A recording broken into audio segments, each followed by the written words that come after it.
Assalamualaikum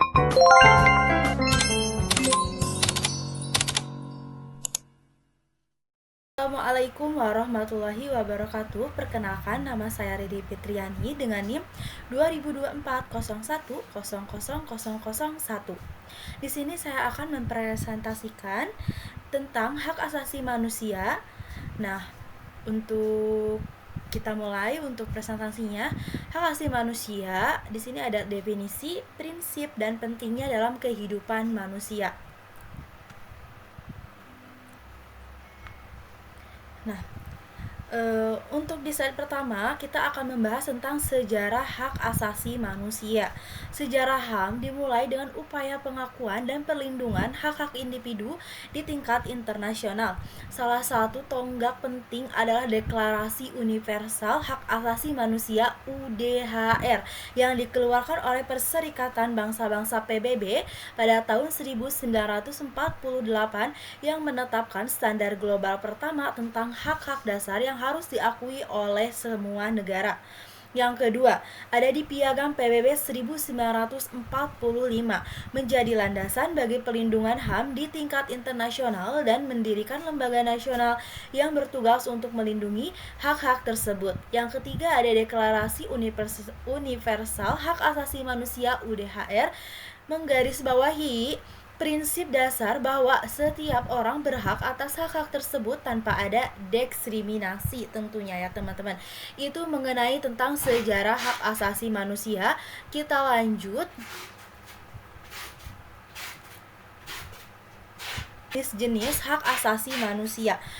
Yang pertama ada hak sipil dan politik, meliputi hak-hak yang menjamin kebebasan individu dalam kehidupan berpolitik dan bernegara. Ini termasuk untuk hak hidup, kebebasan berbicara, kebebasan berpendapat, kebebasan beragama, hak untuk memilih, dan hak untuk tidak ditangkap atau ditahan tanpa proses hukum yang sah.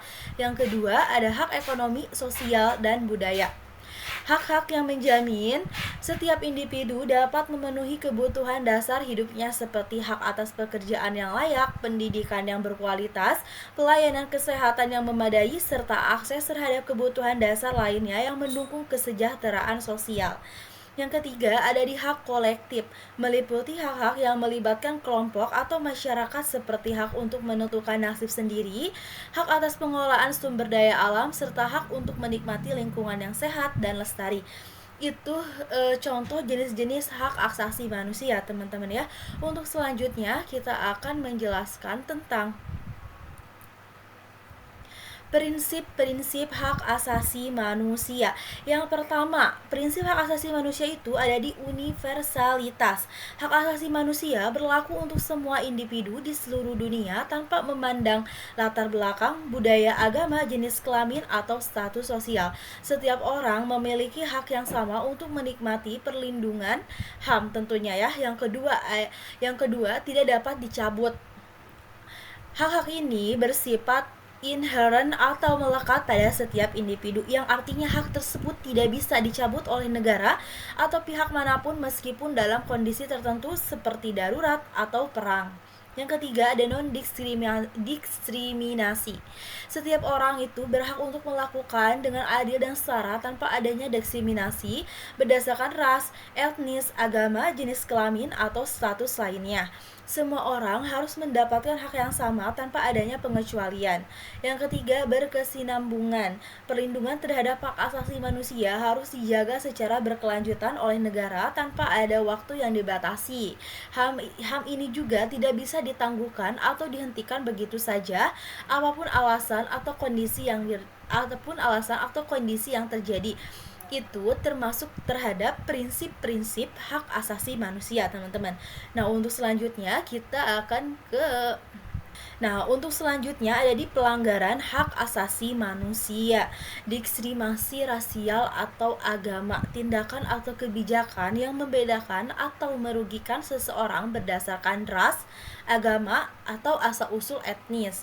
Penyiksaan dan perlakuan tidak manusiawi, penggunaan kekerasan atau siksaan terhadap individu baik oleh negara maupun oleh pihak lain dengan tujuan untuk mengintimidasi, menghukum, atau memperoleh informasi dari mereka secara paksa. Yang ketiga itu ada perbudakan dan perdagangan manusia, teman-teman. Ya, itu termasuk praktik memperlakukan manusia sebagai barang atau komoditas untuk diperdagangkan, seperti dalam kasus perbudakan atau pekerja paksa. Selanjutnya ada pentingnya perlindungan hak asasi manusia. Itu tuh sangat penting tentunya, teman-teman ya. Yang pertama, menjamin kebebasan dan martabat manusia. Hak asasi manusia memberikan perlindungan agar setiap individu dapat hidup dengan martabat dan kebebasan tanpa adanya ketakutan atau tekanan dari pihak lain. Yang kedua itu ada menciptakan masyarakat yang adil dan sejahtera. Dengan menjamin hak-hak dasar manusia, negara dapat menciptakan masyarakat yang adil di mana setiap orang memiliki kesempatan yang sama untuk berkembang dan hidup sejahtera. Yang ketiga, menghindari ketidakadilan dan kekerasan. Perlindungan HAM membantu menghindari terjadinya ketidakadilan atau kekerasan serta menjaga perdamaian dan stabilitas sosial di dalam negara. Yang ketiga, menjamin akses terhadap kebutuhan dasar.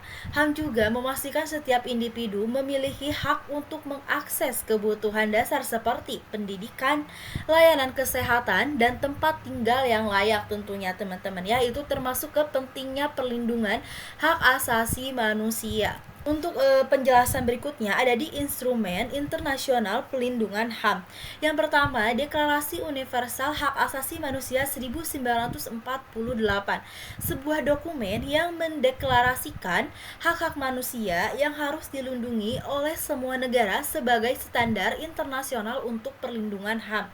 Yang kedua, Konvensi Internasional tentang Penghapusan Segala Bentuk Diskriminasi Rasial menetapkan bahwa diskriminasi rasial dalam bentuk apapun adalah pelanggaran terhadap hak asasi manusia dan harus dihapuskan.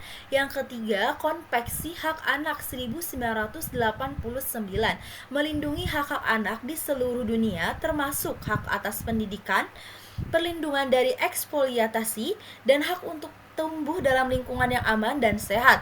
Yang keempat, International Covenant on Civil and Political Rights ya, ICCPR gitu ya, mengatur hak-hak sipil dan politik seperti hak untuk berpartisipasi dalam pemerintahan, hak atas kebebasan pendapat, serta hak untuk bebas dari penyiksaan atau perlakuan yang kejam.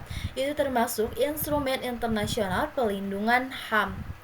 Nah, teman-teman, selanjutnya ini ada tantangan dalam penegakan hak asasi manusia. Yang pertama itu ketidakadilan sosial dan ketimpangan ekonomi. Ketidaksetaraan dalam distribusi kekayaan dan kesempatan hidup seringkali menghalangi pemenuhan hak-hak dasar seperti pendidikan dan kesehatan.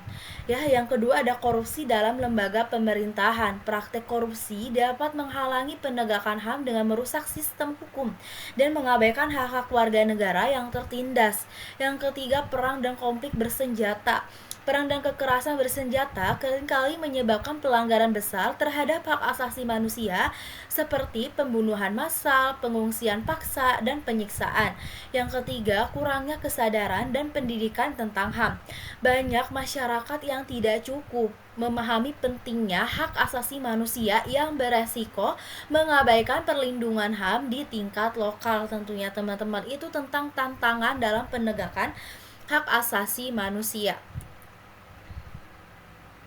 Nah, jadi kesimpulannya, hak asasi manusia adalah hak yang dimiliki oleh setiap individu dan tidak bisa dicabut. Mereka sangat penting untuk menjaga kebebasan martabat dan keadilan bagi setiap orang. Penegakan HAM memastikan bahwa setiap orang memiliki kesempatan yang sama untuk hidup secara layak dan bebas dari penindasan.